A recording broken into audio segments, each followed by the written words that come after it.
Bismillahirrahmanirrahim. Assalamualaikum warahmatullahi wabarakatuh. Baik, langsung saja izin memperkenalkan diri.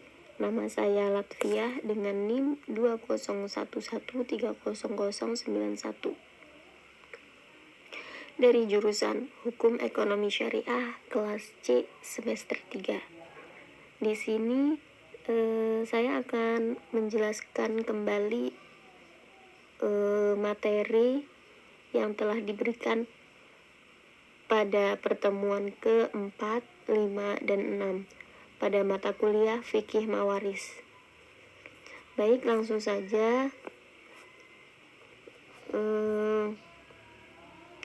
Pada pertemuan ke-4 yaitu materi tentang rukun waris, syarat waris, dan penghalang waris, di mana dalam rukun waris itu dalam pembagian warisan itu ada 3.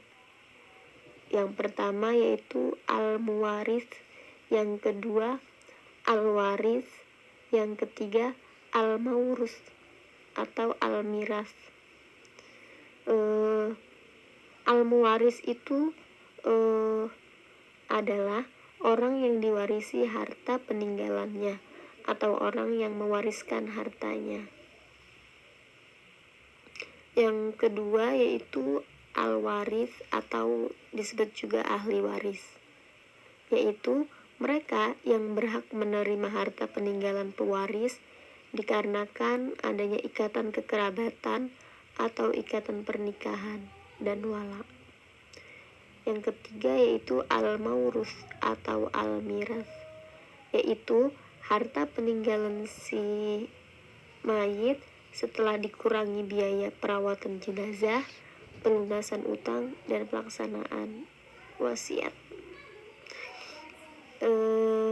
Selain rukun waris, di sini juga ada syarat waris. Nah, syarat waris ini yaitu matinya mewaris, orang yang mewariskan hartanya. Matinya mewaris atau pewaris mutlak harus dipenuhi. Seseorang baru disebut mewaris jika dia telah meninggal dunia. Nah, jadi jika dia belum meninggal berarti dia itu belum masuk ke pewaris gitu, belum masuk ke mewaris. Karena syarat waris itu kan harus matinya mewaris gitu tuh ya, orang yang mewariskan hartanya jadi pewaris.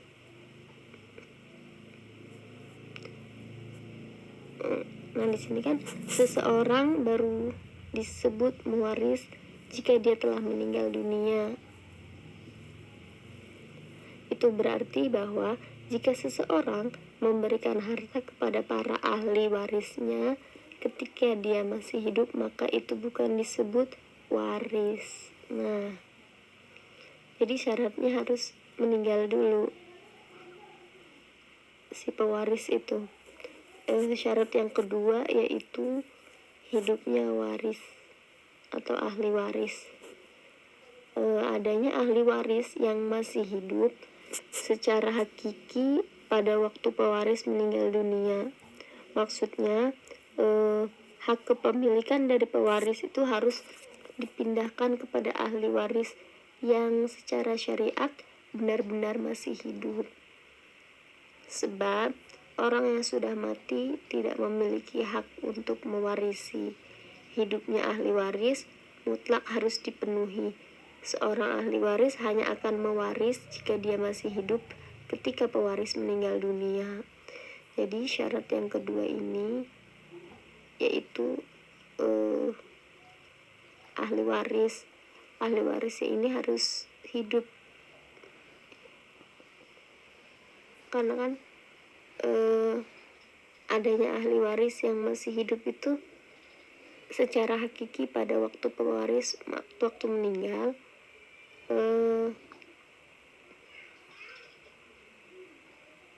maksudnya gini, hak kepemilikan dari pewaris itu harus dipindahkan kepada ahli waris yang secara syariat benar-benar masih hidup gitu.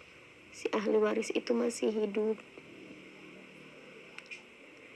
pada saat si pewaris itu meninggal dunia.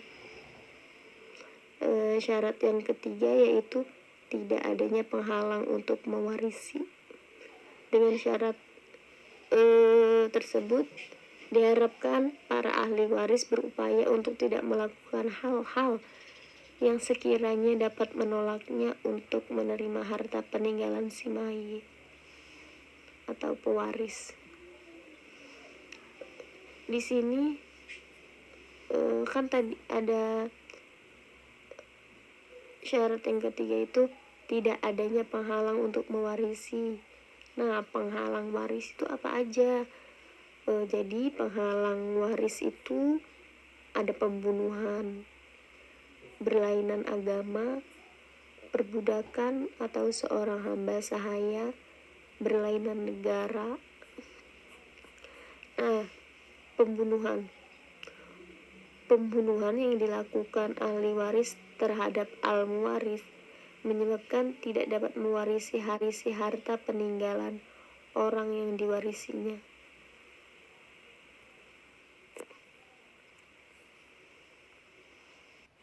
Jadi jika ahli waris tersebut itu membunuh al-muwaris atau orang yang mewariskan hartanya, maka dia tidak dapat mewarisi harta peninggalan orang yang diwarisinya tersebut gitu. Yang kedua yaitu berlainan agama. Nah, berlainan agama yang menjadi penghalang mewarisi adalah apabila antara ahli waris dan al-muwaris salah satunya beragama Islam, yang lain bukan Islam. Yang ketiga yaitu perbudakan atau seorang hamba sahaya. Yang keempat yaitu berlainan negara. Nah, di sini pengertian negara itu kan suatu wilayah yang ditempati suatu bangsa yang memiliki angkatan bersenjata sendiri, kepala negara tersendiri, dan memiliki kedaulatan sendiri dan tidak ada ikatan kekuasaan dengan negara asing. Maka dalam konteks ini negara bagian tidak dapat dikatakan sebagai negara yang berdiri sendiri karena kekuasaan penuh berada di negara federal.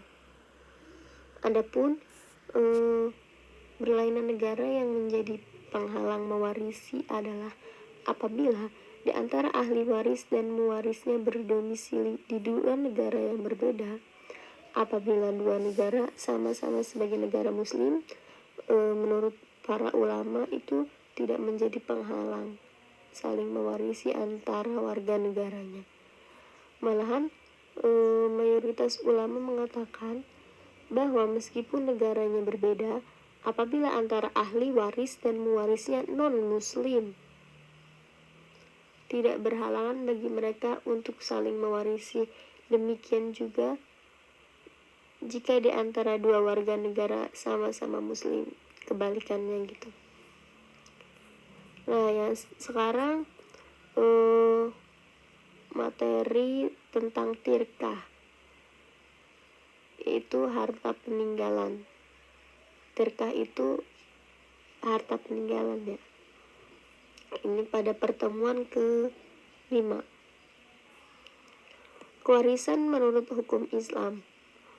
Hukum kewarisan menurut hukum Islam sebagai salah satu bagian dari hukum kekeluargaan sangat penting dipelajari agar supaya dalam pelaksanaan pembagian harta warisan tidak terjadi kesalahan dan dapat dilaksanakan dengan seadil-adilnya. Nah, di sini dalam pasal 1 kompilasi hukum Islam ada beberapa ketentuan mengenai kewarisan ini, yaitu yang pertama, hukum kewarisan adalah hukum yang mengatur tentang pemindahan hak pemilikan harta peninggalan atau tirkah pewaris menentukan siapa-siapa yang berhak menjadi ahli waris dan berapa bagiannya masing-masing. Yang kedua yaitu pewaris adalah orang yang pada saat meninggal berdasarkan putusan pengadilan beragama Islam meninggalkan ahli waris dan harta peninggalan. Yang ketiga yaitu ahli waris adalah orang yang pada saat meninggal dunia mempunyai hubungan darah atau hubungan perkawinan dengan pewaris beragama Islam dan tidak terhalang karena hukum untuk menjadi ahli waris.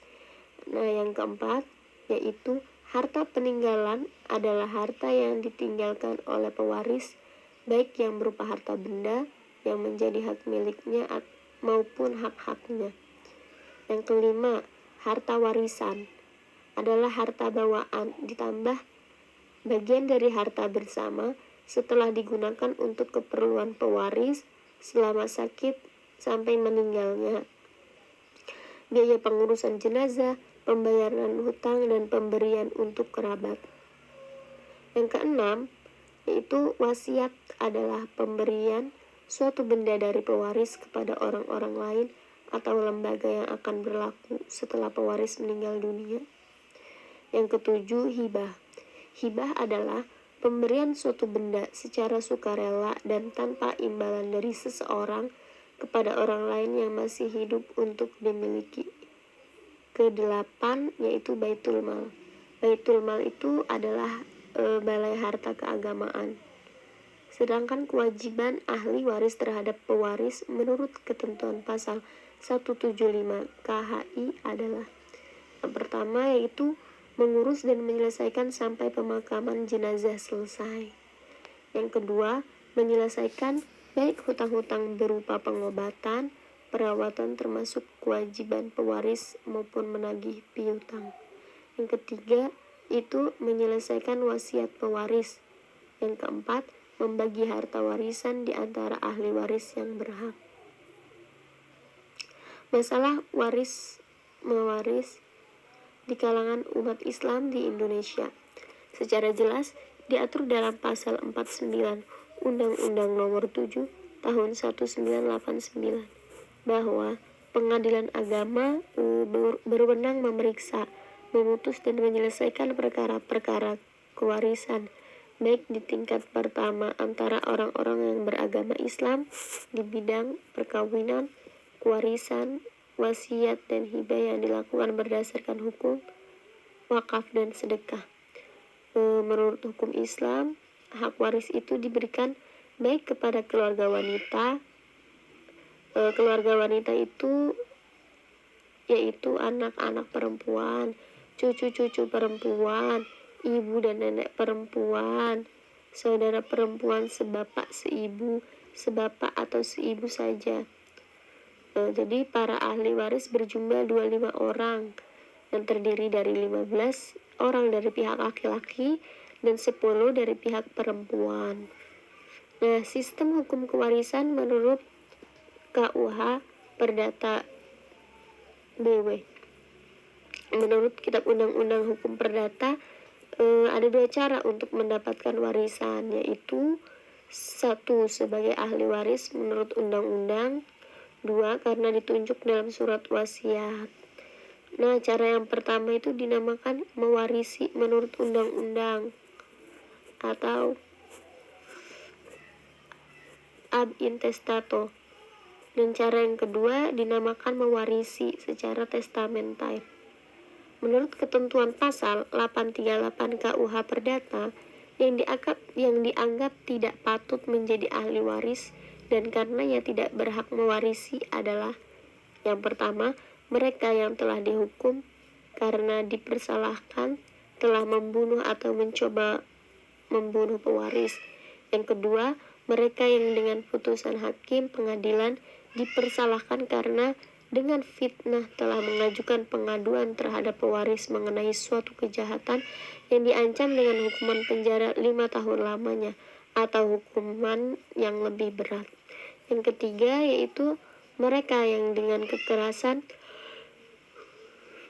telah mencegah pewaris membuat atau mencabut surat wasiatnya. Yang keempat, mereka yang telah menggelapkan, merusak atau memalsukan surat wasiat pewaris. Di sini ada persamaan dan perbedaan antara sistem hukum Islam dengan sistem KUH Perdata BW. Sistem kewarisan baik menurut ketentuan KUH Perdata maupun menurut ketentuan hukum Islam terdapat persamaan-persamaan dan perbedaan-perbedaan.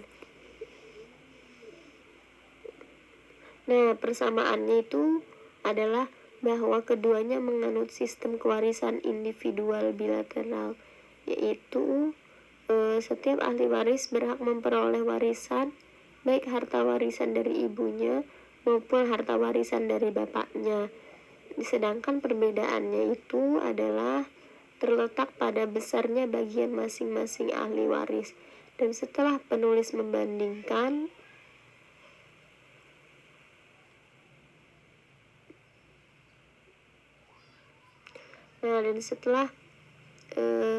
si penulis itu membandingkan antara kedua sistem tersebut, penulis tersebut lebih cenderung memilih sistem hukum Islam karena lebih logis, proporsional, dan lebih adil. Nah, yang materi terakhir yaitu tentang Ashabul Furud Sababiyah, Ashabul Furud Ashabiyah. Jadi secara bahasa kata fard mempunyai beberapa arti yang berbeda, yaitu al-qad, ketetapan yang pasti, at-taqdir, ketentuan, dan al-bayan, penjelasan. Sedangkan menurut terminologi atau istilah fard ialah bagian dari warisan.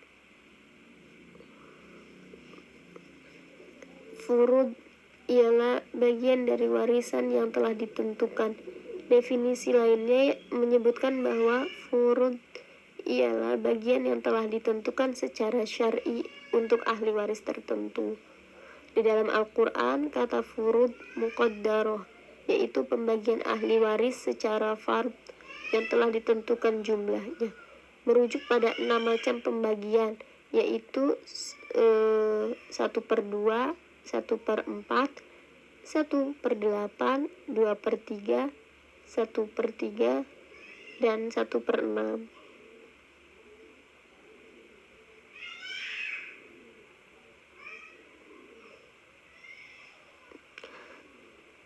Macam-macam ashabul furud.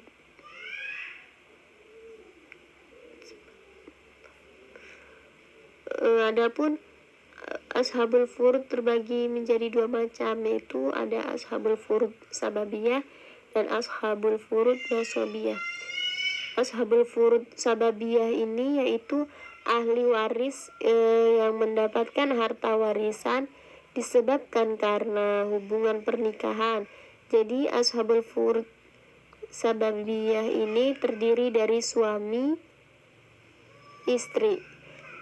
Kalau ashabul furud nasabiyah yaitu ahli waris yang mendapatkan harta warisan disebabkan karena nasab atau keturunan.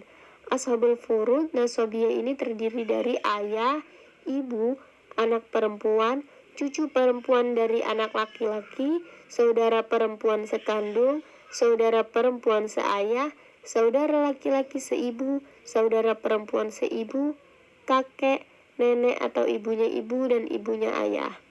Nah, dasar hukum ashabul furud, seorang yang berhak mendapatkan bagian setengah 1/2 dari harta waris. Itu terdapat dalam Quran surat An-Nisa ayat 11.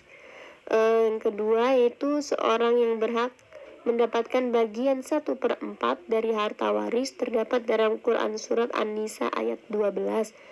Yang ketiga, seseorang yang berhak mendapatkan bagian 1/8 dari harta waris terdapat dalam Quran surat An-Nisa ayat 12.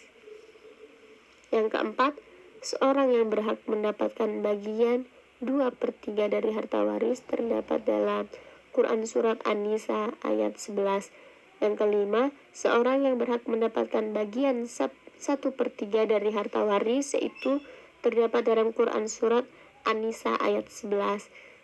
Yang keenam, Seorang yang berhak mendapatkan bagian 1/6 dari harta waris terdapat dalam Quran surat An-Nisa ayat 11. Bagian masing-masing ashabul furud. Yang pertama yaitu ashabul furud yang berhak mendapat setengah. Yang kedua ashabul furud yang berhak mendapat 1/4. Yang ketiga ashabul furud yang berhak mendapat 1/8. Yang keempat ashabul furud yang berhak mendapat bagian 2/3.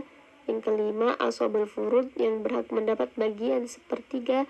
Yang keenam ashabul furud yang mendapat bagian 1/6.